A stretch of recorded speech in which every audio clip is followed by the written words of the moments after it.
Yeah, nah, it's all good. I got you. Man, a lot has changed in life, and so I wrote this poem just to kind of reflect back on some of the things that I remember, some of the different struggles and trials and tribulations that I had when I was a kid. But thank God I don't have to go to those struggles no more. But you know, hard times are memories that should be memorized only to memorialize the things that we've been through and the resiliency we've demonstrated to overcome them. One should never dwell on those memories. It is dangerous to live in the past when your future holds much promise. But there's so many memories in my head of how things used to be. A lot has changed. And I know they say you shouldn't stare at the past, but honestly, sometimes I peek. Just to remind myself of the valleys that I've been through as I'm headed to my peak. But I can't stare too long at the past. I gotta stay ahead of the game, peak. I mean, the motivated enemy says that I shouldn't dwell on those memories, but the curiosity in me says that I should remember that curiosity killed the cat, and that's immediately when I knew that I was going to kill this poem. But this poem ain't no flex. Nah, I'm just sharing some things in my life that's working out. Like, I remember when fruits was a delicacy, and how if we had them at the house, we knew mama got 3 checks that month. Now, I check fruits off the grocery list at least 3 times a month. I even gave some to my daughter. You know, they say the apple doesn't fall. I mean, the grind doesn't fall too far from the tree. I remember when gas was $1.83 a gallon, and I could never drive on a full tank. Now gas is damn near $4 a gallon, and I never drive on anything less than a full tank. What I'm telling y'all is that these days I'm filled up. God been pouring more blessings inside my cup.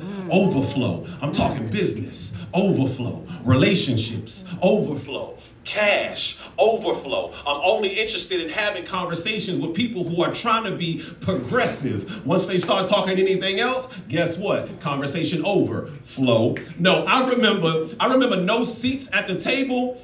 So I built the house the table resides in. Now if they want to have a seat at the table, I tell them to dial in, and my assistant will handle the call and direct you to where you want to be. I'm even making the small changes in life, y'all, like changing from Sprint to AT&T. I remember going shopping just to buy one outfit at the mall. Nowadays, if I see something I like in multiple colors, I go, let me get them all. And look, I know that may sound a little intense, but I'm thinking differently now. I'll stitch a backpack in it and call it a business expense. I remember being stressed out and overlooked. Nowadays, I'm still stressed out, but more because I'm overbooked. I remember one pair of shoes for the whole damn school year. Now my shoe closet is doing laps around the shoe plug. Got people asking if I'm him. I tell them, no, I can connect you though. You know I love doing this. This is my outlet. I remember in college being happy just to make $300 a week.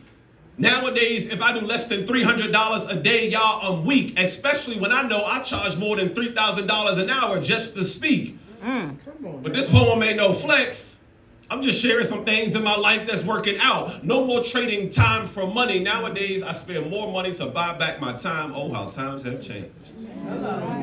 Like when mama asked me to borrow a lot of money, and I said, how much you need? She said, $600. I said, mama, that's change. Because we moving in a space where we don't got to stress over money no more. And we ain't got to knock. We got people that'll open the door. And I'm going to hold it for your grandkids, and I'm going to give them a tour. Because I remember them days when I would have to call in and pay my bills 35 days late, and they would ask me why, and I didn't know what to say. Nowadays, shit is going so good, Stan. Even my child support's on auto pay. but look, this poem ain't no flex. I'm just sharing some things in my life that's working out. Because I remember them days when I would have to live in that overdraft, and some of y'all know exactly what I'm talking about. That before you get your check, you already know the whole thing you gotta take out. And then they hit you with that overdraft fee, and I mean rightfully so, because how else would you learn that you should actually live below the means in which you earn? I remember them days when I would sit in my house and cry because life was so bad. Now I cry because life is so good. Y'all, even my tears taste different. No more dropping tears because of struggle. Nowadays, I drop tears to remain humble. Because I know in an instant, I can go right back. And that thought alone is what keeps me on track. So I always stay in my bag. So I never got to chase a bag. And that is exactly why they call me Backpack. Appreciate y'all. All right. Yeah.